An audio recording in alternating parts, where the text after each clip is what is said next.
संस्थापकाय च धर्मस्य सर्वधर्मस्वरूपिणे अवतारवरिष्ठाय रामकृष्णाय ते नमः। স্বামী সাত্মানন্দ। আজকে আমরা শ্রীকৃষ্ণের অন্তিম বাণী অর্থাৎ উদ্ধব গীতা নিয়ে আলোচনা করব। এই উদ্ধব গীতাটি আমাদের একটা ছোট্ট সংঘ আছে, তো সেই সংঘ সারদা সংঘ তারা এটা করছেন, আমারও ভালো লাগছে। আসুন আমরা শুরু করি সেই ভগবান বিষ্ণুকে স্মরণ করে। শান্তাকারম ভুজগশয়নম পদ্মনাভম সুরেশম বিশ্বাধারম গগনসদৃশম মেঘবর্ণম শুভাঙ্গম লক্ষ্মীকান্তম কমলনয়নম योगिभिः ध्यानगम्यं वन्दे विष्णुं भवभयहरं सर्वलोकैकनाथं।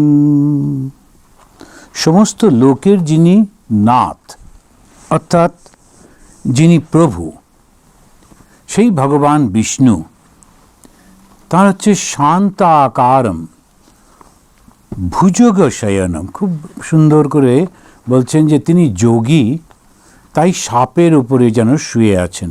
সাপ হচ্ছে যোগের প্রতীক, তাই তিনি সাপের উপরে শুয়ে আছেন। কিন্তু বিষ্ণুর একটা ছবি আমরা কল্পনা করি, তিনি বিরাট একটা সাপের উপরে শুয়ে আছেন। আর পদ্মনাভম সুরেশম, তিনি তার নাভি থেকে ওই পদ্ম এটা উঠেছে, এবং তিনি সুরদের ঈশ্বর। সুর মানে হচ্ছে দেবতা, তা দেবতাদের মধ্যে তিনি হচ্ছেন ভগবান। তিনি বিশ্বকে ধরে রেখেছেন বিশ্বাধারম গগন সদৃশম। তিনি হচ্ছেন সমস্ত এই জগৎটা যে আমরা দেখতে পাই যে আকাশ ওই রকম বিশাল, তবু এই আকাশ নয়, এই আকাশটারও একটা লিমিট আছে, এই আকাশটার থেকে অনেক বড়। মেঘ বর্ণম শুভাঙ্গম, তার বর্ণটি হচ্ছে মেঘের মতো, আর অঙ্গটি অত্যন্ত শুভ। লক্ষ্মীকান্তম কমলনয়নম, চোখ দুটি অসাধারণ সুন্দর। আর তিনি হচ্ছেন লক্ষ্মীর স্বামী, যাহা কিছু ভালো তারই তিনি অধিষ্ঠান সেখানে। যোগী ধ্যানিগম্যম, যোগীদের ধ্যানের মাধ্যমে তাকে পাওয়া যায়। যোগী ধ্যানগম্যম, সেই বিষ্ণুকে বন্দনা করছি। বন্দে বিষ্ণু ভব ভয়হরম, এই যে জন্ম মৃত্যু জরা ব্যাধি এই চক্রটা, এই যে বারবার এই পৃথিবীতে আসতে হচ্ছে, এই ভয়টা থেকে আমাকে মুক্ত করো। তো সর্বলোকৈকনাথম, তুমি তো সমস্ত জগতের আধার, তো আমাকে এই প্রার্থনা করে শুরু হচ্ছে। সেই বিষ্ণুরই একটা অংশ হচ্ছেন শ্রীকৃষ্ণ। অবশ্য কেউ কেউ বলেন কৃষ্ণস্তু ভগবান স্বয়ং, কৃষ্ণই হচ্ছেন স্বয়ং ভগবান। তো বিষ্ণুই এরকম অবতার ধারণ করছেন, কখনো রাম রূপে, কখনো কৃষ্ণ রূপে, এবং এই বর্তমানে 1836 ভগবান শ্রীরামকৃষ্ণ রূপে এসেছেন। বারংবার তিনি আসেন। এইটা একটা অন্য আলোচনা, অবতার এসে আলোচনা। আমরা এখন যাব অবধূতের কাছে। একজন খুব বুদ্ধিমান এক ব্রাহ্মণ যুবক, তাকে দেখে রাজা যদু তিনি খুব উৎসাহিত হলেন, বললেন যে এত বুদ্ধিমান ছেলে অথচ কোনো কাজকর্ম করছে না, অত কি আনন্দে রয়েছে, এটা কি ব্যাপার? তখন উনি বলছেন যে আমি আসলে আধ্যাত্মিক জ্ঞান লাভ করেছি, আর আমার এই জগতে কোনো কিছু প্রয়োজন নেই। তো কে তোমার গুরু? এই প্রকৃতির মধ্যে থেকে আমি নিজেই গুরু বেছে নিয়েছি। এগুলো আমরা আগে আলোচনা করেছি যে উদ্ধবকে উৎসাহ দিচ্ছেন শ্রীকৃষ্ণ, তুমিও নিজেই এরকমভাবে তোমার গুরু খুঁজে নিতে পারো।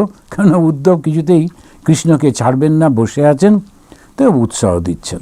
এই গল্পটা চলছে, শ্রীকৃষ্ণই বলছেন গল্পটি উদ্ধবকে। আর সেই গল্পটি হচ্ছে রাজা যদু আর অবধূতের মধ্যে যে কথোপকথন।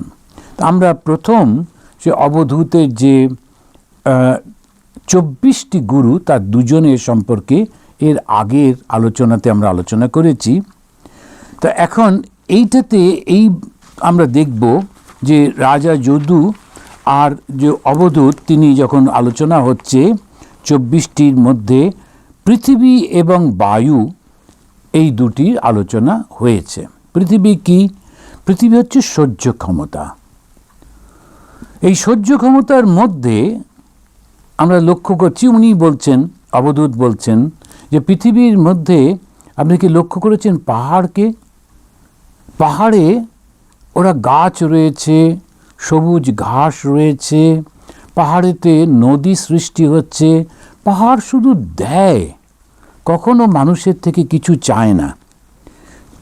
আমি সেইটাই শিক্ষা করেছি। তো ধর্মজীবন মানে কি? শুধু দেওয়া, ফেরত চাওয়া কিছু নেই। স্বামী বিবেকানন্দ খুব সুন্দর করে বলছেন, দাও দাও ফিরে নাহি চাও, থাকে যদি হৃদয়ে সম্বল, অনন্তের অধিকারী তুমি, প্রেম সিন্ধু হৃদয় বিদ্যমান, যে বা ফিরে চায় তার সিন্ধু বিন্দু হয়ে যায়। শুধু দিচ্ছি দিচ্ছি দিচ্ছি, কখনো ফেরত চাই না। কিন্তু যেই চাইব, সঙ্গে সঙ্গে সেই সিন্ধুটা তখন বিন্দু হয়ে যাবে। কখনো কখনো কেউ কেউ আমাকে ফোন করেন, জিজ্ঞেস করেন যে আপনি এই যে পৃথিবীতে সহ্যগুণের কথা বললেন পৃথিবীর, তো এই সহ্যগুণ করে করে তো আমরা পরাধীন হয়ে গেছিলাম। এইটা খুব একটু ভুল হয়ে যাচ্ছে। আমরা আলোচনা করছি ধার্মিক ব্যক্তিদের সম্পর্কে, ধর্ম সম্পর্কে, যারা ধর্মটা পালন করতে চায়, যারা এই জগতের সুখ দুঃখর বন্ধন থেকে, জন্ম মৃত্যুর বন্ধন থেকে, জন্ম মৃত্যু জরা ব্যাধির বন্ধন থেকে মুক্তি পেতে চায়, তাদের ঈশ্বরে বিশ্বাস আছে, তাদের ব্রহ্মে বা আত্মায় বিশ্বাস রয়েছে, সেই মানুষগুলো এটি করছেন। কেন আমাদের ধর্মই তো শেখাচ্ছেন, শ্রীকৃষ্ণই তো শেখাচ্ছেন স্বধর্ম পালন করো। তো যারা ক্ষত্রিয় বীর, যারা রাজনীতি করছেন, তাদের অন্যরকম করবেন, তারা অবস্থা অনুযায়ী করবেন। কিন্তু ধর্মটা কি? ধর্ম নিয়ে কখনো ব্যবসা করতে নেই, ধর্মটাকে কখনো রাজনীতির মধ্যে আনতে নেই।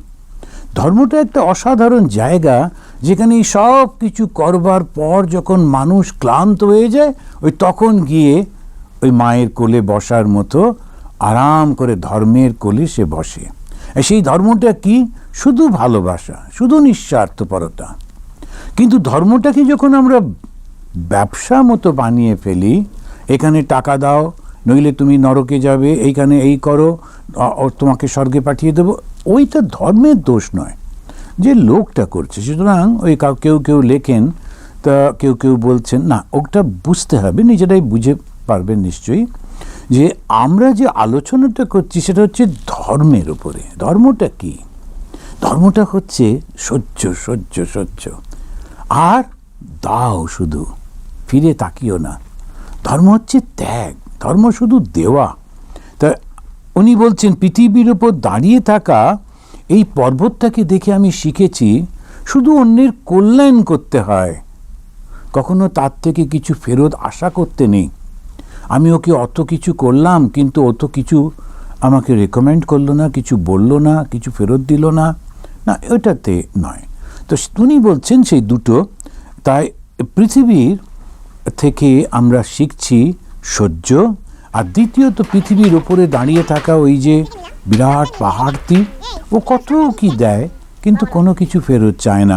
আর একটা কথা বলছেন যে গাছটার দিকে তাকিয়ে দেখো, গাছ মানুষকে ছায়া দিচ্ছে, এমনকি যে লোকটা গাছ কাটছে ও তাকেও ছায়া দিচ্ছে, তাকে ফল দিচ্ছে, ফুল দিচ্ছে, ছায়া দিচ্ছে। কাঠবিড়ালি থেকে শুরু করে কত রকমের পাখিরা এসে ওখানে বাসা করছে, ও কিন্তু কিচ্ছু চায় না। এই গাছের মতো হতে হয়। যারা সন্ন্যাসী হয়, যারা সাধু হয়, যারা ধর্মের পথে চলতে চায়, এই অবধূত হচ্ছেন, সেই জ্ঞানটা লাভ করছেন গাছের মতো, পর্বতের মতো। আমি শুধু দেব, কিন্তু কিছু নেব না। আর তারপরে বলছেন বায়ুর থেকে নির্লিপ্ততা। বায়ুর দু রকমের আছে। একটা হচ্ছে আমাদের শরীরের মধ্যে 5টা বায়ু আছে, আর বাইরে যে বায়ুটা, অন্তরের মধ্যে যে বায়ু আছে, সে কি করে?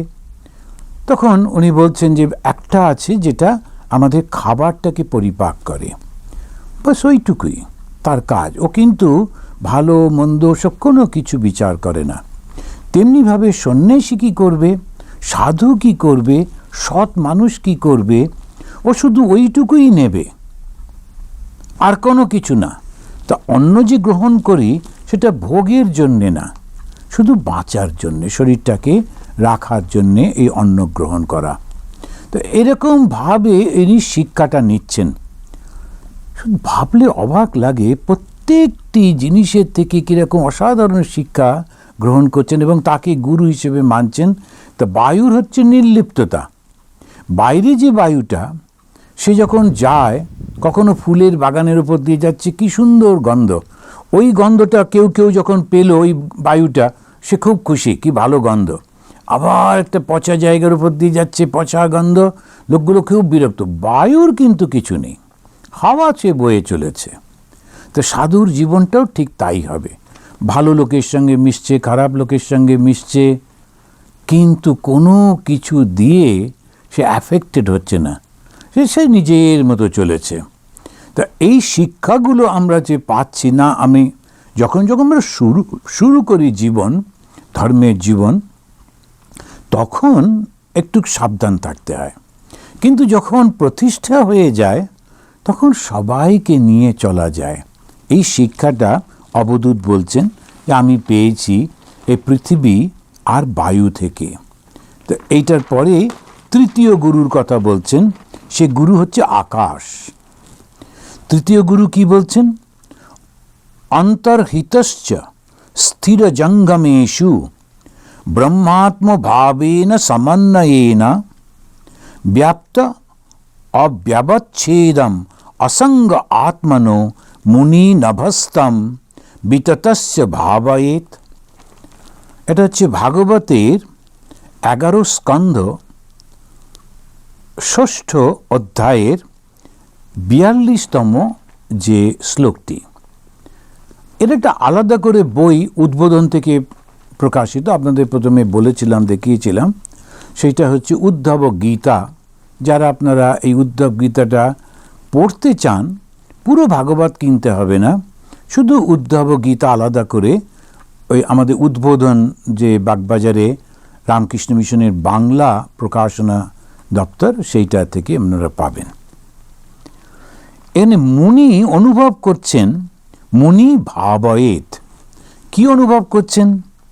সর্বব্যাপী আকাশ যেমন ঘটি বাটির ভেতরেও থাকে, বাইরেও থাকে, কিন্তু কখনোই সীমাবদ্ধ হন না, তেমনি অসীম অনন্ত আত্মা এই ছোট্ট দেহটার মধ্যেও রয়েছেন, আবার বাইরেও রয়েছেন, কিন্তু কখনো বদ্ধ হন না। কি অসাধারণ এই জ্ঞানের কথা বলছেন, আত্মজ্ঞানের কথা বলছেন। বলছেন সর্বব্যাপী, সর্বত্র তিনি বিস্তারিত হয়ে রয়েছেন। কি? আত্মা। কেমন করে? তখনই বলছেন আকাশের মতো। আকাশ হচ্ছে স্পেস। তা আপনারা জানেন, হিন্দু ধর্মে আমরা যখন ওই পুজো করি, যে কোনো পুজোতে যদি যান, তখন দেখবেন 5টা জিনিস ওরা দেখান।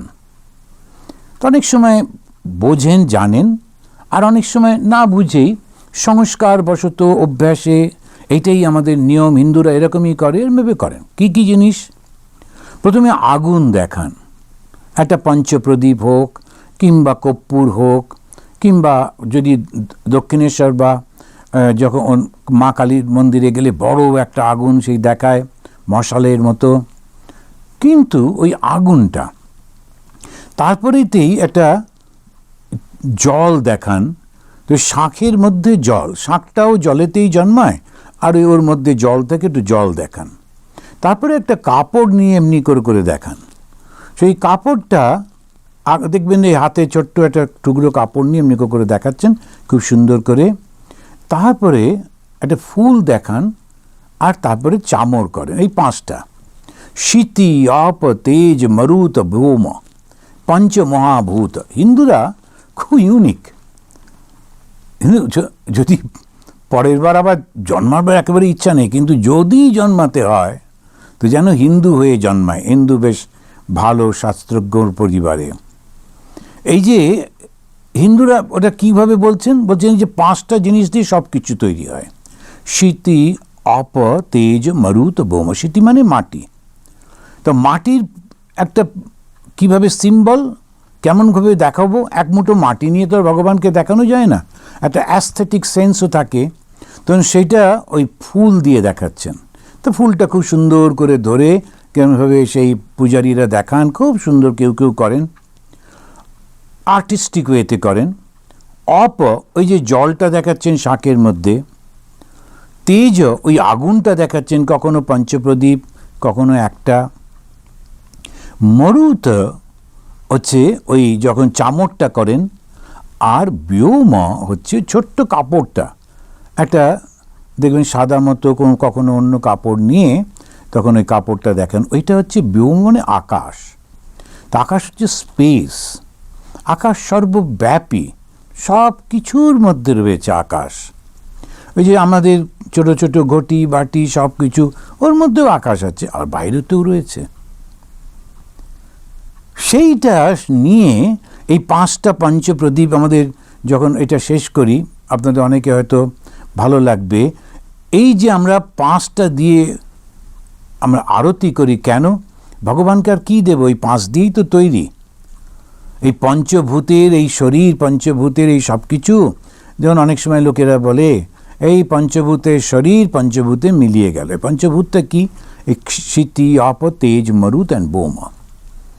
তো এই পঞ্চভূতের মধ্যে সব কিছু। আবার যারা ভক্তির পথে, তারা একটু অন্যরকমভাবে ব্যাখ্যা করেন। তারা বলেন সব কিছু তো কৃষ্ণকে নিয়ে। তো কৃষ্ণ তিনি গোচারণে গেছিলেন বন্ধুদের নিয়ে, এবারে সন্ধ্যেতে ফিরে এসছেন, তখন গোধূলি ভালো করে দেখতে পাওয়া যাচ্ছে না। যেই ফিরে এলেন কৃষ্ণ এবং তার বন্ধুরা, তখন তাদের মায়েরা তাড়াতাড়ি করে একটু আলো নিয়ে এলেন। এসে ওই ছেলেকে দেখছেন ভালো করে, পা থেকে মাথা পর্যন্ত, যে কোনো জায়গায় কেটে কুটে যায়নি তো, গিয়ে দুষ্টু ছেলে সব খেলাধুলো করে, কোথায় কেটে গেল কোথায় কি, মা ভালো করে আলো দিয়ে যেন দেখছেন। জ্ঞানীরা বলবে যে ওই তো দিয়েই আমাদের সৃষ্টি, তো ভগবান আমাদেরকে, সেই জন্যে আমরা অগ্নি তত্ত্ব ওটা দিয়ে ওনাকে আরত করি।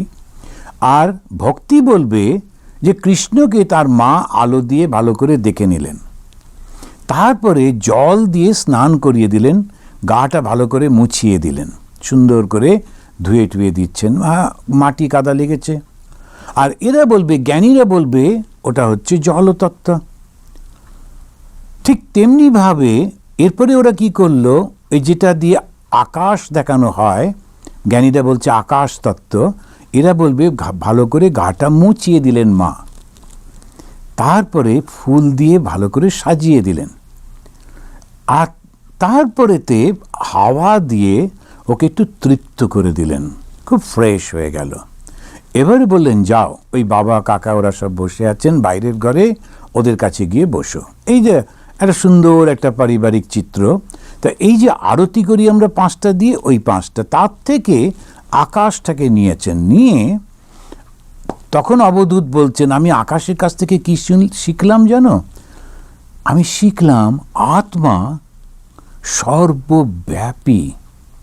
যেমন আকাশ সে সর্বত্র রয়েছে, আত্মাও তেমনি সবার মধ্যে, আমার মধ্যেও সেই আত্মা, এবং এই সমস্ত কিছুর মধ্যে সেই আত্মা, বিশ্বব্যাপী সব কিছুর মধ্যে, এবং সব কিছুকে ছাড়িয়ে, ওটা কিন্তু সব কিছুর মধ্যে শেষ হয়ে গেল তা না, সব কিছুকে ছাড়িয়েই তিনি রয়েছেন।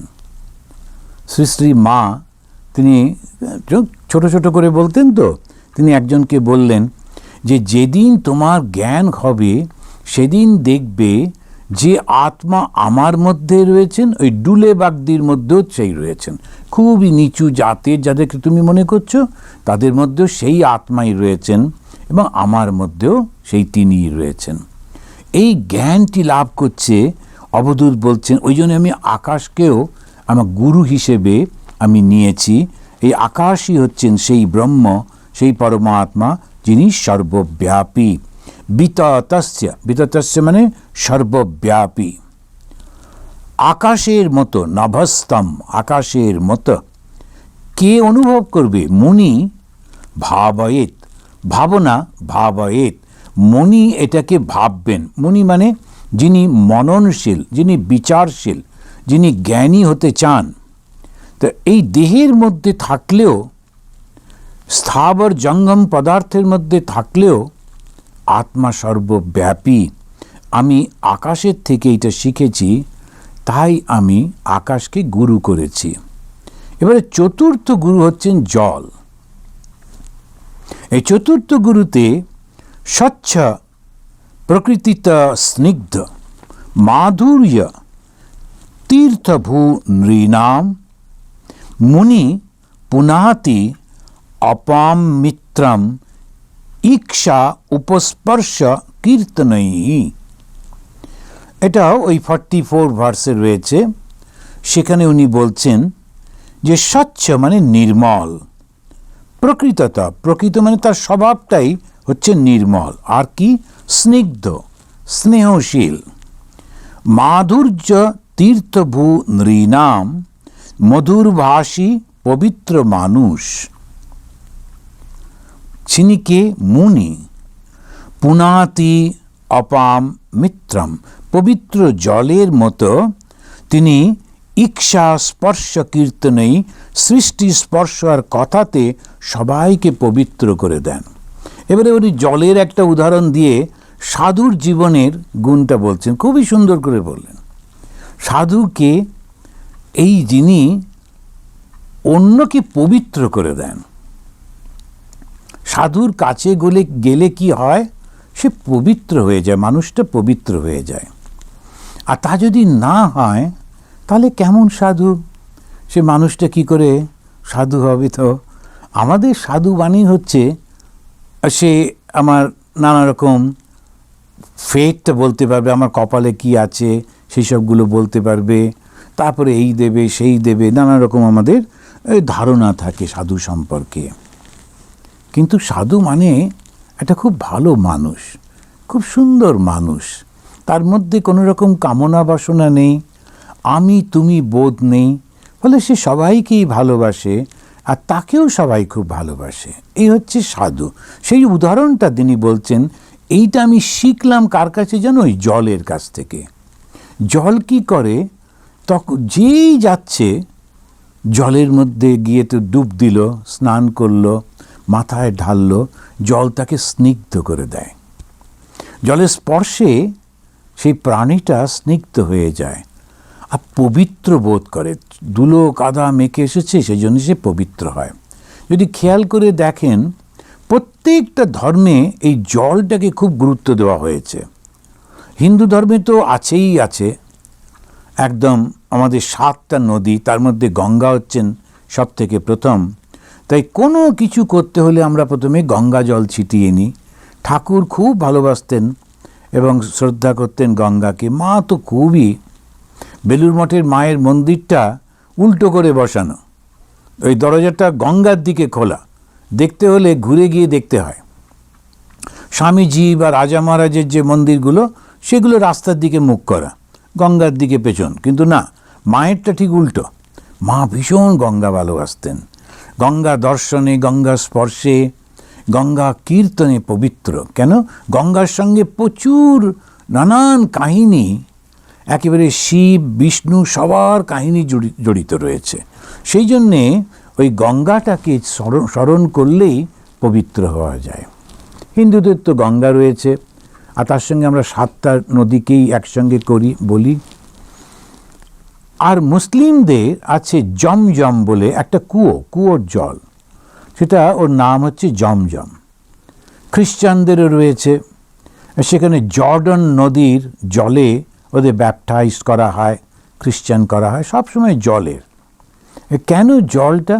কেন ওই যখনই আমরা প্রার্থনা করতে যাই তার আগেই মুসলিমদের দেখবেন হাতটাকে কোণেই পর্যন্ত ধোয়ে, পাটা হাঁটু পর্যন্ত ধোয়ে, ঘাড়ে জল দেয়, মুখে জল দেয়, তারপরে গিয়ে বসে, খুব ফ্রেশ লাগে, ওইটুকুই। আর ওটা আমরা খুব পবিত্র মনে করি, গঙ্গাও তাই, খুব পবিত্র মনে করি। কিন্তু শুধু গঙ্গায় ডুব দিলেই পবিত্র হয়ে যাবে? ঠাকুর শ্রীরামকৃষ্ণদেব বলছেন যে পাপী একটা লোক গঙ্গায় স্নান করতে গেছিল, ভেবেছিল যত পাপ করব গিয়ে গঙ্গায় ডুব দিলে চলে যাবে। পাপগুলো ওই ঘাটের একটা গাছের উপরে বসে আছে, পাপগুলো তো চালাক, তো বলছে না তুমি ডুব দেবার হয়ে যাবে, তো হয় নাকি? ও গিয়ে ডুব টুব দিয়ে চলে এলো, পাপটা আবার ওর ঘাড়েতে চেপে বসলো, ওই রকম করে হয় না। তো পাপের কোত্থেকে যায়? মন থেকেই তো যায়। তো সংস্কারটা তো মনের মধ্যে রয়েছে, মনটাকে শুদ্ধ করতে হবে। তো সেইটাই কি সুন্দরভাবে উনি ওই শিক্ষাটা নিয়ে উনি বলছেন যে আমি ওই জলের কাছ থেকে শিখছি স্বচ্ছ হতে হবে, সন্ন্যাসীর জীবন ওই জলের মতো পবিত্র হবে। আর জল কিন্তু কাউকে এই তুমি নামবে না, ও আসুক, এরকম কিছুই বলছেন না। জল তো সবার জন্য সমান, যে যাবে তাকেই ও পরিষ্কার করে দেবে, স্নিগ্ধ করে দেবে। আর সন্ন্যাসী কি করে পবিত্র করে দেয়? তখন বলছেন ঈক্ষা, উপস্পর্শ, কীর্তনৈহি, তিনটে ভাবে। একটা হচ্ছে দৃষ্টির দ্বারা, আর একটা স্পর্শ করে, আর একটা কথার মাধ্যমে। তো যখন খুব ভালো মানুষ তার দৃষ্টির মধ্যে যখন পড়ে তখনই সে পবিত্র হয়ে যায়। একটা গল্প মনে পড়ছে, গল্প মানে ঘটনা। তখন শ্রী শ্রী মা তিনি জীবিত ওই বাগবাজারে বাড়িটায় থাকেন। তো একটি ছেলে, সে পূর্ব বাংলা থেকে এসছে, পূর্ব বাংলার লোকেরা খুবই ভক্ত হয়, তো ওরা ওই মার কাছে মাকে দর্শন করব, ও বোধহয় স্কুলে পড়াতো, তো সে ছুটি নিয়ে এসেছে। আর তখনকার দিনে পূর্ব বাংলা থেকে কলকাতায় আসা মানে এটা বিরাট ব্যাপার। তো এসে এইবারে সে ওই বাগবাজারে কোথাও থাকে আর মায়ের বাড়িতে মাকে দর্শন করতে, কিন্তু এমন কপাল যেদিনই যায় মা বাইরে গেছেন কোথাও, দেখা আর হচ্ছে না। ও ছেলেটার খুবই কষ্ট লাগছে। ওর সঙ্গে পরিচয় হয়েছে তুরিয়ানন্দজি মহারাজের, হরি মহারাজের। তো এসে তখন ওই বাগবাজারে মায়ের বাড়ির কাছেই তখন তুরিয়ানন্দজি মহারাজ থাকতেন। তো ওই গিরিশ ঘোষের বাড়ি একটা আছে, তার ঠিক পাশেই আমাদের ওটা এখন রামকৃষ্ণ মিশনের আশ্রম রয়েছে। তো ওই বাড়িটাতে এসে উনি তুরিয়ানন্দজির সঙ্গে কথা টথা বলতেন। খুব কান্নাকাটি করছেন, বলছেন যে আমি এতবার যাচ্ছি, কি কপাল দেখুন, আর দেখাই হচ্ছে না, দেখাই হচ্ছে না। তো শেষ দিন, তার পরের দিন ওকে ফিরতেই হবে, আর সময় নেই। তো তুরিয়ানন্দজি মহারাজ উৎসাহ দিলেন, যাও না, আজকে যাও, গিয়ে দেখো না, হঠাৎ হয়ে যেতে পারে। ও হনন করে গেছে, গিয়ে ও দেখছে যে মার সেই ফিটন গাড়িটা ওই দরজার সামনে এসে দাঁড়ালো। ও ছোট্ট ওই গলিটার মধ্যে দিয়ে আশা করছি ছুটে ছুটে যাচ্ছে মার কাছে, মাকে দর্শন করবে বলে। মা গাড়ি থেকে নামলেন, একটা পা বাড়ির চৌকাঠেতে দিয়ে, একটা পা রাস্তায়, তারপরে ওর দিকে ফিরে তাকালেন। ওই যে ওই জোরে জোরে ছুটে ছুটে যাচ্ছে, সেই জন্য মা ঘাড় ঘুরিয়ে ওর দিকে তাকালেন, কিন্তু দাঁড়ালেন না, ঘরের মধ্যে চলে গেলেন, দরজা বন্ধ হয়ে গেল। ছেলেটার মন একদম ভেঙে গেল। ও তখন ফিরে এসে বলরাম, এখন যেটাকে বলে বলরাম মন্দির, বলরামবাবুর বাড়ি, সেখানে এসে তুরিয়ানন্দের সঙ্গে দেখা করে খুব কান্না, আমার এমন পোড়া কপাল, মা একদম কাছে ছিলেন, তবু আরেকটু জোরে গেলে, আরেকটু আগে গেলে দেখা হয়ে যেতে পারত। তুরিয়ানন্দজিকে বারবার জিজ্ঞেস করছে, না না, ঘটনাটা কি এমন হলো, তুমি কি দেখলে? ও তখন বলল যে মা বাড়ির মধ্যে একটা পা আর একটা পা রাস্তায়, সেই অবস্থায় ঘাড় ঘুরিয়ে আমাকে শুধু দেখেই ভেতরে চলে গেলেন। তুরিয়ানন্দজি হাত তালি দিয়ে একদম খুব আনন্দ করে বলছেন, আনন্দ সাগরে ভাসে শ্যামা যদি ফিরে চায়, তুমি কি বোকা, ওই তো তোমার হয়ে গেল। মা যে তোমার দিকে তাকালেন, ওটাতেই তোমার হয়ে গেল, পবিত্র হয়ে গেছো তুমি। তো এই যে এখানে যেমন অবধূত বলছেন যে যারা ঠিক ঠিক পবিত্র তারা তাকালেই খুব একদম শুদ্ধ হয়ে যায়। তো সেইটি ওই মা যখন তাকালেন তখনই পবিত্র হয়ে গেছেন। আনন্দ সাগরে ভাসে শ্যামা যদি ফিরে চায়।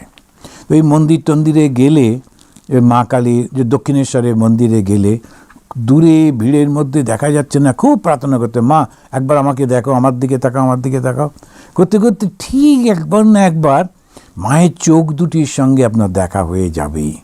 আপনার চোখ ঠিক মায়ের চোখের উপরে যদি হয়ে যাচ্ছে, নিশ্চিত জানবেন মায়ের দৃষ্টি। এগুলো মিস্টিক্যাল সমস্ত চিন্তাগুলো। দুর্গা মন্দিরে গেলে যখন দুর্গা পুজো হয়, হই হই চতুর্দিকে কত সাজানো, কত রকম সাজানো। ওই তার মধ্যে গিয়েও এখন হচ্ছে কি ওইগুলো সব লোভ।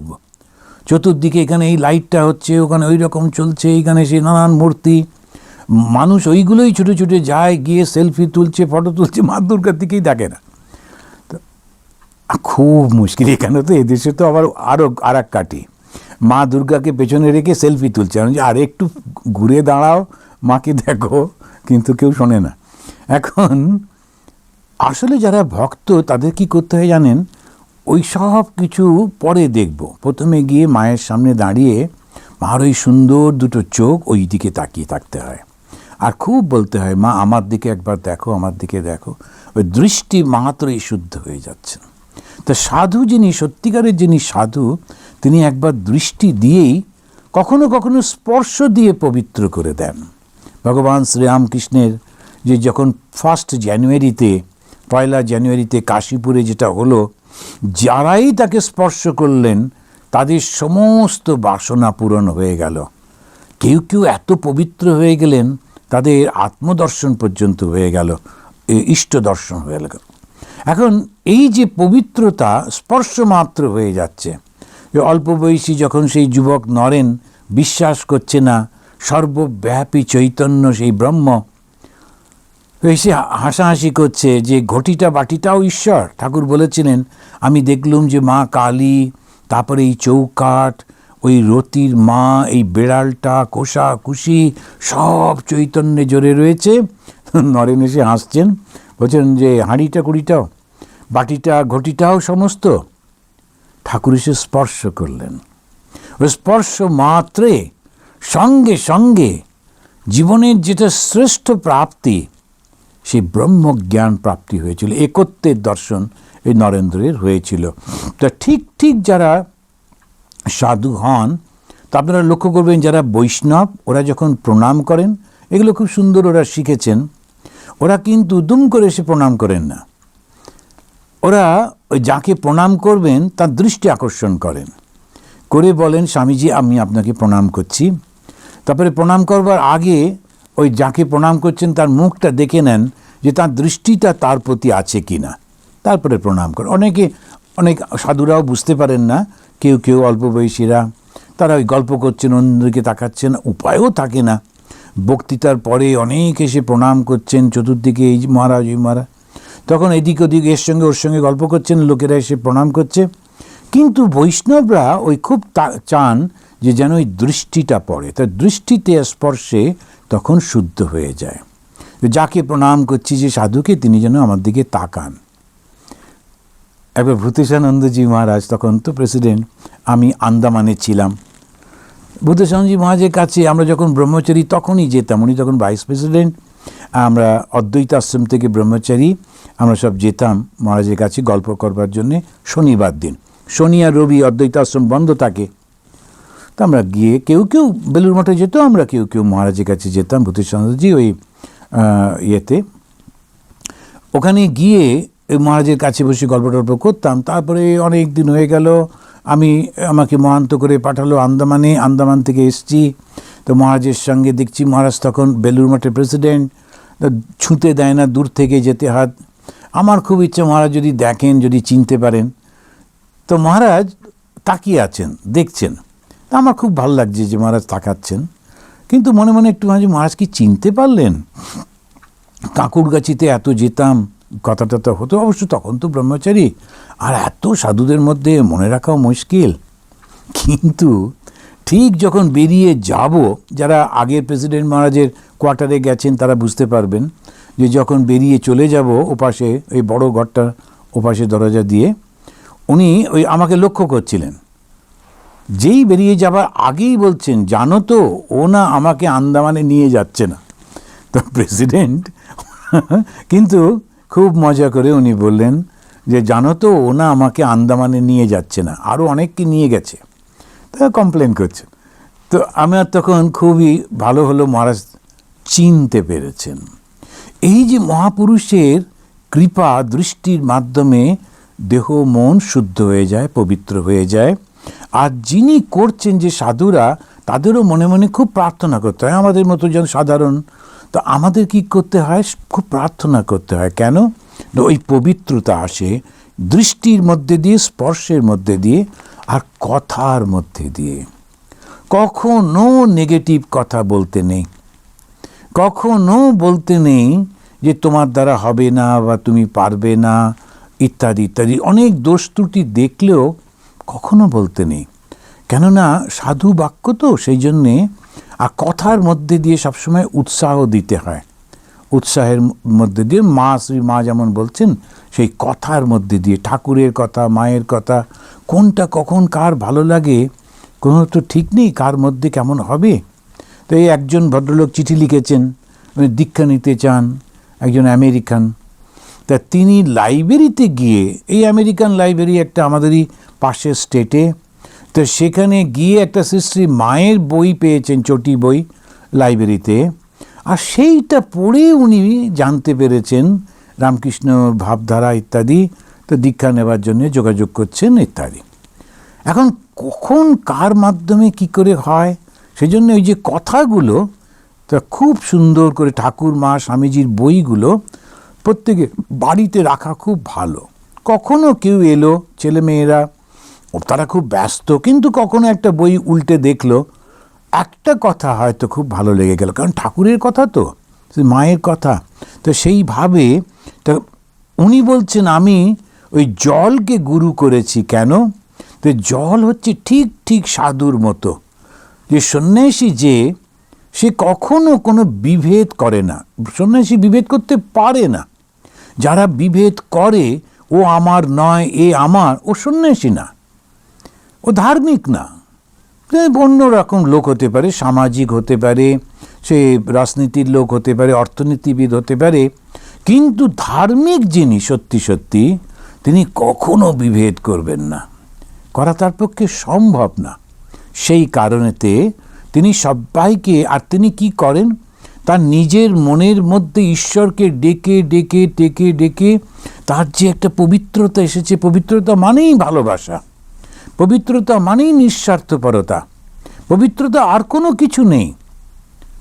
তা এই পবিত্রতা যে জিসাস ক্রাইস্ট বলছেন, blessed are those the pure in heart, for they shall see God. আর এই পিওরিটিটা কি? ভালোবাসা, নিঃস্বার্থপরতা। তো ওই দুটো জিনিস যখনই আমরা পেলাম, আর অনেক সময় ভগবান সম্পর্কে নানা রকম ভাবনা থাকে, সেগুলো একটা মিস্টিক্যাল কল্পনা সব থাকে, অবশ্যই আছে, ওগুলো হয়ও, ঈশ্বর ইচ্ছা করলেন সব করতে পারেন। কিন্তু এই দুটো গুণ যদি যার মধ্যে আছে, জানবেন তিনিই সেই ভগবানের প্রতিভূ। তা এই সেই মানুষগুলোর কাছে গেলে তারা দেখবেন ওই স্পর্শের মাধ্যমে মাথায় একটু হাত দিয়ে আশীর্বাদ করে দিলেন।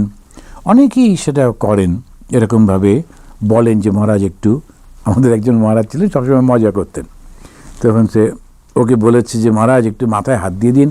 ও বলছে কেন বলুন তো?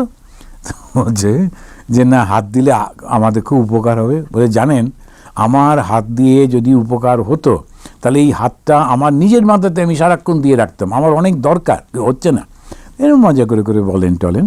তো এই যে সমস্তগুলো আমরা দেখি যে তিনি জল যেমন স্পর্শের মাধ্যমে মানুষকে পবিত্র করে দেয়, সাধুও তেমনি। কেন? সাধু ওই নিঃস্বার্থপর, সে ওই স্নিগ্ধ করে দেয়। তার কাছে গেলে সমস্ত মন, যে মনটা একেবারে বিষণ্ণ হয়ে গেছিল, শুদ্ধ হয়ে যায়। শ্রী মার কাছে একটি মহিলা এসছেন, তাঁর সন্তান মারা গেছে, মায়ের বাড়িতে এসে খুব কাঁদছেন জোরে জোরে। তখন একজন ব্রহ্মচারী এসে ওকে খুব ধমক দিয়েছেন, এই এখানে এসে এত জোরে জোরে কাঁদছেন কেন? শান্ত পরিবেশ ডিস্টার্ব করে দিচ্ছেন। মহিলা ছেলে মারা গেছে, ও কি করে শান্ত থাকবে? কি ব্রহ্মচারী তো অত বোঝে না, সে এসে ওকে না এই জগতের মৃত্যু আছে, জন্ম আছে, এই তো সব এগুলো জানেন না। কিন্তু মা ছুটে নেমে এলেন, এসে ওই মহিলাকে জড়িয়ে ধরে ওর থেকেও উঁচু গলায় আরও জোরে কেঁদে উঠলেন, যেন মায়েরই নিজের সন্তান মারা গেছেন। তারপরে খুব একেবারে প্রার্থনা করছেন, ওকে জড়িয়ে ধরে কাঁদছেন। তখন সেই পুত্রহারা মার অনেক সান্ত্বনা এলো। তিনি একদম শান্ত হয়ে তিনিই মাকে বলছেন, না মা, যার জিনিস তিনি নিয়ে নিয়েছেন, ঈশ্বর দিয়েছিলেন, ঈশ্বরই নিয়ে নিয়েছেন, আপনি আর কাঁদবেন না, আপনি কষ্ট পাবেন না। তো এই যে হচ্ছে সাধু, সাধু কখনো কাউকে কষ্ট দেয় না, কখনো নিন্দা করে না।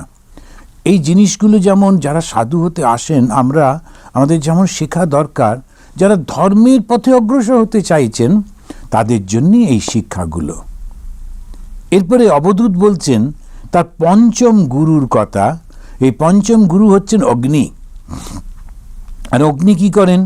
তখন তিনি বলছেন 45 শ্লোকে তিনি বলছেন, তেজস্বী তপসাদীপ্ত দুর্ধর্ষ উদরভাজনঃ সর্বভক্ষ অপি যুক্তাত্মা নাদত্তে মলম অগ্নিবৎ। কারণ অগ্নির একটা তেজ থাকে। সন্ন্যাসীরও যারা সৎ ব্যক্তি হয় তাদের একটা তেজ থাকে। এই তেজটা কি খুব মাসলওয়ালা, ভীষণ একেবারে ওরকম কিছু না। সেই সন্ন্যাসী তেজ হচ্ছে তার সততা। ভগবান শ্রীরামকৃষ্ণদেবের বাবা তিনি যখন স্নান করতে যেতেন, ঠাকুর নিজে বর্ণনা করছেন যে ক্ষুদিরাম চট্টোপাধ্যায়, তার তো কিছুই ছিল না, ওটা লোকের কৃপাতে তিনি একটুখানি, তার বন্ধু সেখানে একটু জমি দিয়েছিল আর একটা বাড়ি বানিয়ে উনি থাকতেন। কিন্তু যখন উনি ওই পুকুরে স্নান করতে যেতেন, কোনো লোক ওই পুকুরে নামত না যতক্ষণ না উনি স্নান করে উঠে যান। এই হচ্ছে ঠিক ঠিক একেবারে শ্রদ্ধা। বলতে হবে না, লোকেরা নিজেরাই ওরকম ব্যবহার করবে, কেননা ওই তেজ প্রকাশিত হয়। তো ওই যে সন্ন্যাসী বা ত্যাগী বা যারা ধার্মিক ব্যক্তি, তাদের মধ্যে ওই যে সততার একটা তেজ থাকে, সেইটা সমস্ত মানুষ তারা সেটা ঠিক অনুভব করতে পারে। যারা সৎ হন তাদের মধ্যে একটা তেজের ভাব থাকে সব সময়, কখনো তারা ভয় পান না। কেন? আমি কোনো অন্যায় করিনি। নানান লোক নানান রকম মিথ্যে টিথ্যে বলতে পারে বটে, জগৎ তো সবসময় বেশিরভাগ মানুষ যারা, তারা তো ঠিক মানুষ বোধ নয়, অমানুষের মতো সব জীবন কাটে। তো এই সমস্ত দৃষ্টিভঙ্গিতে ঠাকুর বলছেন না, যখন কলকাতা দিয়ে যাচ্ছি দেখছি সমস্ত লোকগুলো দৃষ্টি এই পেটের দিকে, খালি খাওয়া আর দেহবোধ, আর কিছু তো নেই। এই আমাদের এই এখন তো বরফ পড়েছে চারপাশে শিকাগোতে, এইখানেতে একটা দুটো কাঠবিড়ালি আছে, আমরা যেখানে খেতে বসি ওর ঠিক পাশেই গাছে থাকে। তা আমি ওই মাঝে মাঝে কিছু কাঠবাদাম টাদামগুলো সামনে দিই, ওরা গুটগুট করে আসে। যখন দিই তখন থাকে না, পরে আসে, এসে ও খাচ্ছে আর বারবার এদিক ওদিক তাকায়, আর কখনো কখনো নিয়ে দৌড়ে গাছে উঠে যায়। কেউ দেখছে না, কেউ ধরবে না। কিন্তু পশুর হচ্ছে দুটো জিনিস, এক শুধু খাদ্য আর একটা হচ্ছে বাঁচার তাগিদ। বাস, আমাকে কেউ আক্রমণ করছে না তো, আমাকে কেউ মেরে ফেলবে না তো। ওই দেখবেন হরিণ টরিনগুলো বা গরু টরু খাচ্ছে আর মাঝে মাঝে মাথা তুলে দেখে কোনো বিপদ নেই তো, আর খাওয়া, আর কোনো কিছু নেই। মানুষও যদি সেই রকম হয়ে যায় তাহলে সে কি মানুষ থাকে? মানুষ তো দেবতা হতে হবে। তো ভগবান এই স্বামী বিবেকানন্দ বলছেন, ছিলে পশু হইয়াছ মানব, এখন দেবতা হইতে হইবে। এই দেবতা হওয়া মানে মননশীলতা। ওই জন্যে মুনি থেকে সে চিন্তা করতে করতে সে দেবতার আসনে পৌঁছে যাচ্ছে। আর কি সুন্দর করে দেখছেন, এই যে যুবক ব্রাহ্মণ, সে কারুর কাছে শিক্ষা নেয়নি, নিজে নিজেই সে পৃথিবীর কাছ থেকে, বায়ুর কাছ থেকে, জলের কাছ থেকে, অগ্নির কাছ থেকে। আর কি শিক্ষা নিচ্ছেন? একেবারে উচ্চ আধ্যাত্মিক শিক্ষা নিচ্ছেন। কীরকম না, যদি অগ্নি হচ্ছে তেজস্বী, কাউকে ভয় পায় না। কেন না, সমস্ত কিছুকে গ্রাস করে ফেলতে পারে। তিনি বলছেন তেজস্বী তপসা দীপ্ত, ও হচ্ছে তেজস্বী আর তপস্যা। ধার্মিক কখনো ভয় বা প্রলোভনের সামনে মাথা নত করে না। যে ধার্মিক ব্যক্তি যারা হয় তারা কখনো ভয় বা প্রলোভনের মধ্যে কখনো মাথা নত করে না। অধার্মিকরা এরকম করে, কিন্তু ধার্মিক কখনো করে না। তো সেই জন্যই বলছেন জ্ঞান প্রভাবে তেজস্বী। জ্ঞানটা কি? আমাকে তুমি কখনো মারতেই পারো না, এই হচ্ছে জ্ঞান। কেন আত্মা অবিনশ্বর। নৈনম ছিন্দন্তি শস্ত্রাণি, নৈনম দহতি পাবক, ন চৈনম ক্লেদয়ন্ত্যাপ, ন শোষয়তি মারুতঃ, अच्छेद्योयम अदाज्योयम अग्राह्य अक्लेश एव च। এই যে গীতাতে বলছেন যে আত্মা সম্পর্কে বলতে গিয়ে দ্বিতীয় অধ্যায়ে ভগবান কিভাবে বলে দিচ্ছেন আত্মা সম্পর্কে, তুমি কিচ্ছু করতে পারো না আত্মাকে। এই জ্ঞানটা যার হয়েছে ও ভয় পাবে কেন? কোনো ভয় পায় না। কিন্তু আবার বাস্তবও হতে হয় না, আমার কোনো ভয় নেই, আমি তো আত্মা বলে 5 তলা থেকে লাফ দেবো, ওটা তো বোকামি। ওরকম তো নয়। ঠিক মতো অবস্থা বুঝে ব্যবস্থা করতে হয়, কিন্তু ভেতরে ভেতরে ওই জ্ঞানটা রয়েছে যে না, কিছু হবে না। ওই তেজস্বী হচ্ছে সে। ধার্মিক কখনো ভয় পায় না। আর ঠিক ঠিক যে মানুষ, এইসব মানুষ স্বামীজি বলছেন না, এই মানুষ মানে কি? মানুষ হচ্ছে ওই যে এই দুটোতে কখনো ভয় পায় না।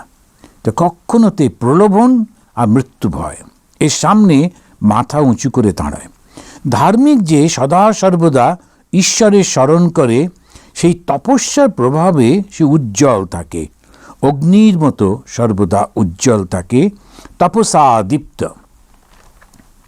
এই সন্ন্যাসীদের দেখলে এই নয় কি একেবারে খুব সুন্দর দেখতে, একেবারে সিনেমা আর্টিস্টদের মতো, তা তো নয়, কিন্তু একটা তপস্যার প্রভাব থাকে।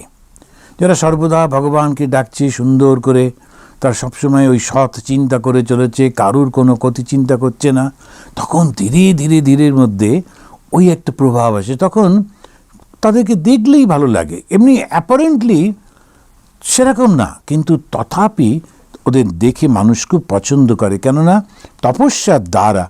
আর একটা বলছেন দুর্ধর্ষ উদরা ভাজনা। যখন আগুনকে যাই দেওয়া হোক একদম পুড়িয়ে দেয়, সব কিছু জ্বালিয়ে দিল, কোনো কিছু ও রাখে না।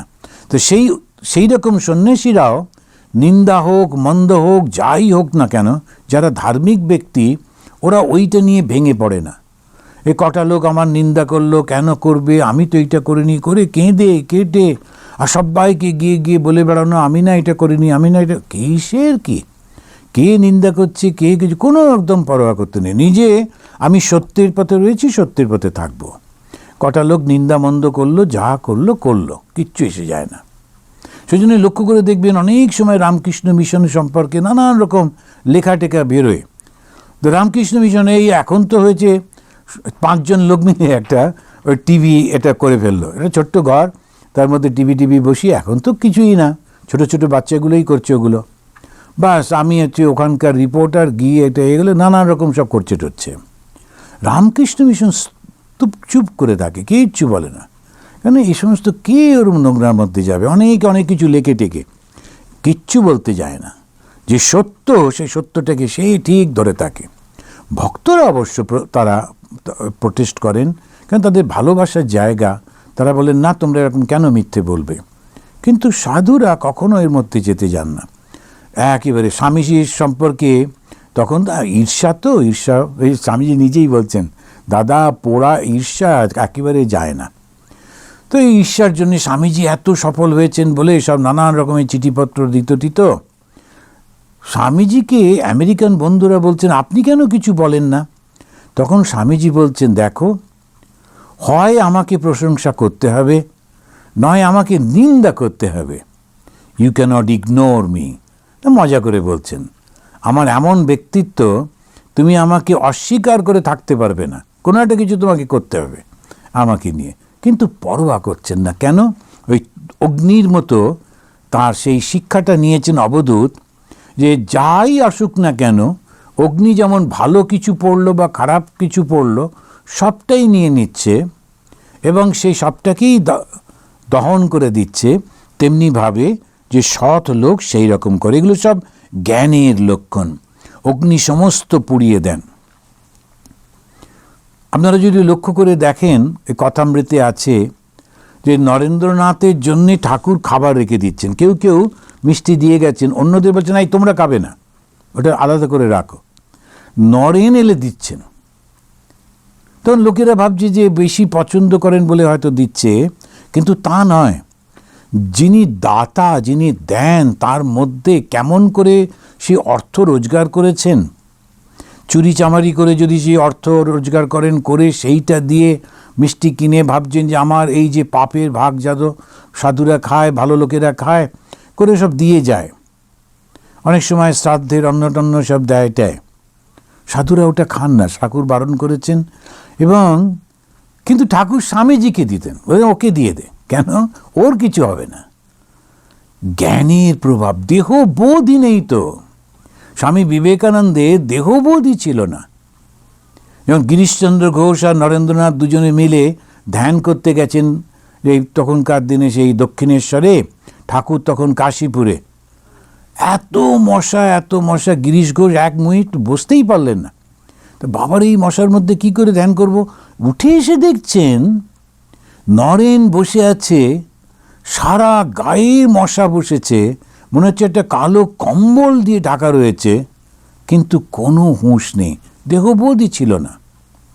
তো এই বিবেকানন্দকে যখন ওই খাবারগুলো দিচ্ছে, ও কি মনে করে দিল, কি তার প্রার্থনা, কিছুই এসে যায় না। যার দেহবোধ নেই তাকে কি করে তুমি করবে?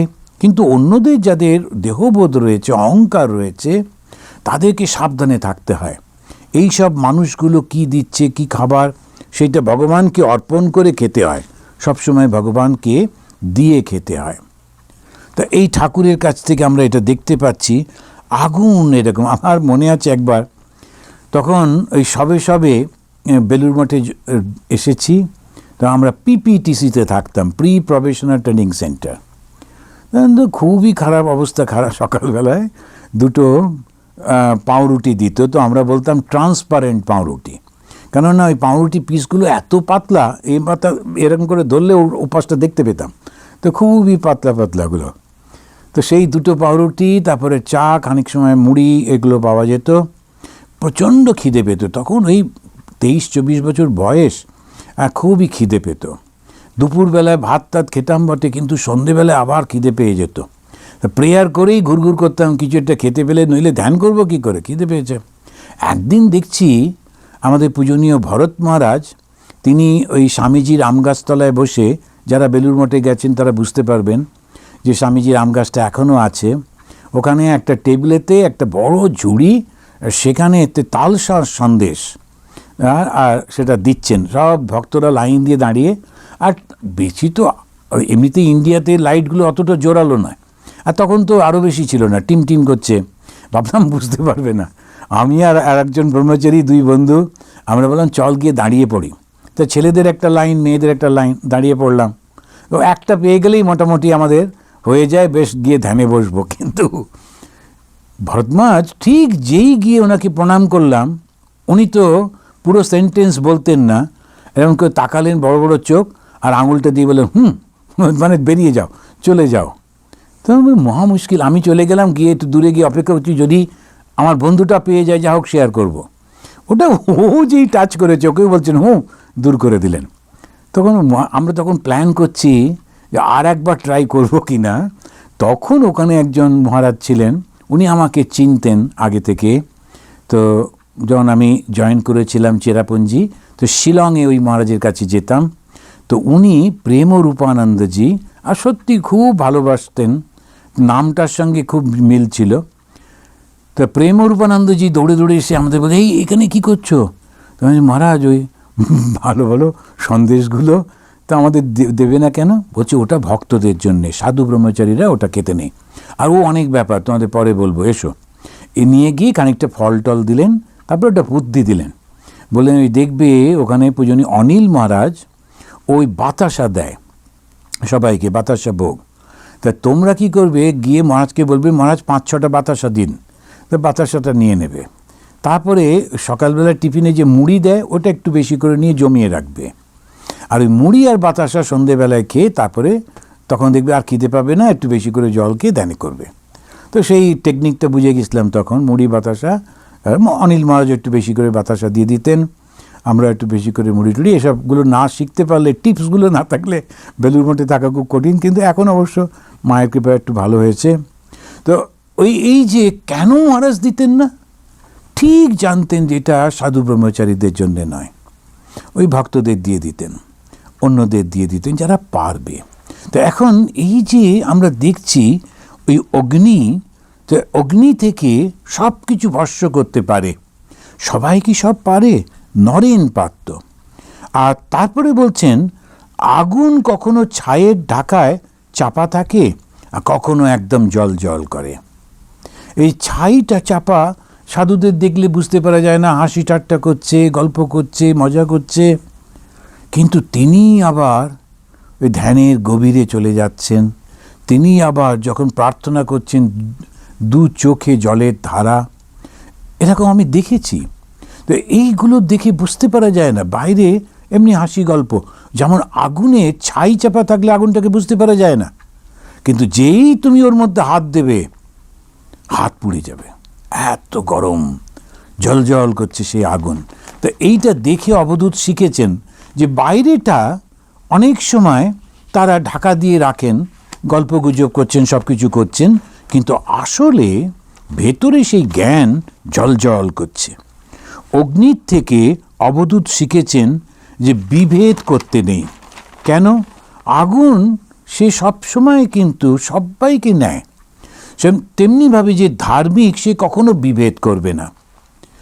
ধর্মটা, বিশেষ করে যে সনাতন ধর্ম, আমরা যাকে হিন্দু ধর্ম বলি, কখনোই বিভেদ শিক্ষা দিতে পারে না।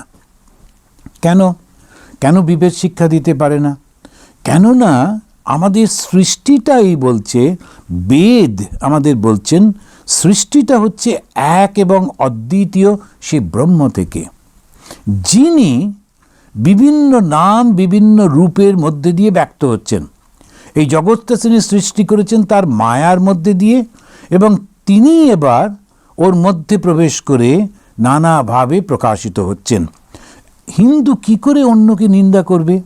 সামাজিকভাবে করতে হবে, যদি করে তো ঠিক আছে, কিংবা রাজনৈতিকভাবে, অর্থনৈতিক, ওটা সব ঠিক আছে, কিন্তু ধর্মের দৃষ্টি দিয়ে যখন হিন্দু, সে কখনো বিভেদ করতে পারে না, পারার উচিত না। কেন কি? তাহলে আমরা হিন্দু ধর্মটাকে হারিয়ে ফেলব, আমাদের সমস্ত ধর্মটা ভেঙে পড়বে। একম সৎ বিপ্রা বহুধা বদন্তি, একটাই সেই সত্য যাকে বিভিন্ন নামে ডাকা হয়, আমরা তো সেটাই তো নষ্ট হয়ে যাবে। তিনিই তো আমাদের সমস্ত সৃষ্টি করেছেন, এই যা কিছু দেখছি। এই অগ্নি ঠিক সেরকম বলছে, সেখানে বলছেন স মায়া সৃষ্টম ইদম সৎ অসৎ লক্ষণম বিভূহু প্রবিষ্ট ইয়তে তত্তৎ স্বরূপ অগ্নি ইব এধসি। 47th ভার্সে তিনি বলছেন স মায়া, যেমন আগুন যেমন যে জিনিসটাকে পোড়ায় তার রূপটা ধারণ করে। যখন একটা গাছে আগুন লেগে গেছে, দেখবেন অনেক সময় ছবিগুলো পাওয়া যায়, পুরো গাছটা দাঁড়িয়ে আছে, আগুনটাই ওই গাছের রূপটা নিয়েছে। তখন সে আগুনটা যখন জ্বলছে, এই গাছটা যখন জ্বলছে, তখন মনে হচ্ছে যেন আগুনটা দাঁড়িয়ে আছে, একটা আগুনের গাছ, ওই রূপটা নিয়েছে সে। ঠিক তেমনিভাবে ঈশ্বরও বিভিন্ন রূপ গ্রহণ করেছেন, ওই শরীরের মধ্যে ঢুকে ওই রূপটা নিয়েছেন। শ্রী শ্রী মাকে পুজো করতেন ঠাকুর। এবারে তিনি রাস্তা দিয়ে যাচ্ছেন, তো সেখানে কয়েকজন বারাঙ্গনা দাঁড়িয়ে আছে দেখে অন্য ভক্তরা তাড়াতাড়ি করে গাড়ির জানলাটা বন্ধ করতে চাইছিল। ঠাকুর কিন্তু মুখ বাড়িয়ে খুব খুশি হলেন, মা তুই এইরকমভাবে সাজতে ভালোবাসিস, খুব খুশি, খুব ভালো, খুব ভালো। ঠাকুর কিন্তু বারাঙ্গনা দেখতে পাচ্ছেন না, ঠাকুর সেই নারীগুলোকে দেখছেন না, উনি দেখছেন সেই মা, সেই চৈতন্য রূপিণী সবার মধ্যে রয়েছেন। এক দৃষ্টি হচ্ছে সেই হিন্দু ধর্ম, যে যারা হিন্দু ধর্মটাকে পালন করছে, ধর্মটাকে নিয়ে কোনো কাজে লাগাচ্ছে, সেটার মধ্যে আমি যাব না। কিন্তু সত্যি সত্যি ধর্ম যদি সত্যি করতে হয়, তখন তো এক দৃষ্টি, সে নিন্দা করতে পারে না। আমরা যখন গেরুয়া বস্ত্র ধারণ করি, আমি কি করে অন্যকে আলাদা করব? আমি হিন্দু দেবতার নাম নিয়ে গঙ্গা জল স্পর্শ করে অগ্নিকে সাক্ষী রেখে আমার গুরুর কাছ থেকে যখন সন্ন্যাস নিলাম, তখন তো সমদৃষ্টি সম্পন্ন হতে হবে। সেটাই তো জীবনের লক্ষ্য। তাই অবধূত শেখাচ্ছেন, আমি অগ্নির কাছ থেকে শিখেছি সমদৃষ্টি। আমি কখনো এই আমার ওই পর এটা ভাবতে পারি না। তো এইটা সুন্দর করে তিনি এই 47 ভার্সের মধ্যে দিয়ে বলছেন। আমাদের এই উপনিষদেও এই কথাগুলি রয়েছে, উপনিষদেও বলছেন অগ্নির যথা ইত্যাদি। আর সময় বেশি নেই, আমি মায়ের একটা কথা বলে শেষ করি। শ্রী শ্রী মা উনি বলছেন যে যখন কারো দোষ দেখো না, এই কথাটা যে বললেন, আমরা প্রচুর সাধুরা এই কথাগুলো বলেন, আর ভক্তরা আলোচনা করেন, কারো দোষ দেখতে নেই যদি শান্তি পেতে চাও। তাহলে জীবনের লক্ষ্যটা কি? ভগবান লাভ। ভগবান লাভ মানে কি? শান্তি পাওয়া, আনন্দ পাওয়া। এই আনন্দ বা শান্তি কেমন করে পাবো? কারোর দোষ না দেখে। তো কারোর দোষ না, আমি তোর দোষ দেখবো না বাবা, আমি ওর দোষ দেখবো না, এরকম কি না। এই জ্ঞানটা যখন হবে যে প্রত্যেকের মধ্যে সেই চৈতন্য প্রকাশিত হচ্ছেন, তখন দোষ দেখব কি করে? সর্বব্যাপী সেই চৈতন্য বিরাজমান হয়েছেন। অগ্নির কাছ থেকে এই শিক্ষাটা অবধূত পেয়েছেন, আর অবধূতের কাছ থেকে আমরা শিখলাম, যারা ধর্মের পথে অগ্রসর হতে চায়, যারা ঈশ্বর লাভ করতে চায়, যারা ধার্মিক হতে চান, ধর্ম জীবনযাপন করতে চান, অন্যদের নিয়ে মাথা ঘামাবেন না তারা কি বলছেন না করছেন, কিভাবে সেটাকে ব্যবহার করছেন। নিজের দিকে তাকিয়ে ভাবুন যে না, আমি কারো দোষ দেখব না। তাই শ্রী শ্রী মায়ের মতো ওই চাঁদের দিকে তাকিয়ে তখন প্রার্থনা করতে হবে, চাঁদ তোমারও দোষ ত্রুটি আছে বলে লোকে বলে, আমার যেন কোনো দোষ না থাকে, কোনো দোষ দৃষ্টি না থাকে, দোষ থেকে মুক্ত করে দাও। তা আজকে এই পর্যন্ত। আমরা এরপরে আরও যে গুরুর কথা বলছেন সেগুলি একটু একটু করে আমরা পড়ব। আসুন এই শ্লোকটা বলে শেষ করি। ইয়ং ব্রহ্মা বরুণেন্দ্র রুদ্রমরুত স্তুন্নন্তি দিব্যৈস্তবৈ বেदै সাঙ্গপদ ক্রমোপনিষदै গায়ন্তি যং সামগাঃ ধ্যানাবস্থিত তদ্গতেন মনসা পশ্যন্তি যং যোগিনঃ যস্যান্तं ন বিদু সুরাসুরগণাঃ দেবায় তস্मै নমঃ। ওম শান্তি শান্তি শান্তি। হরি ওম তৎসৎ।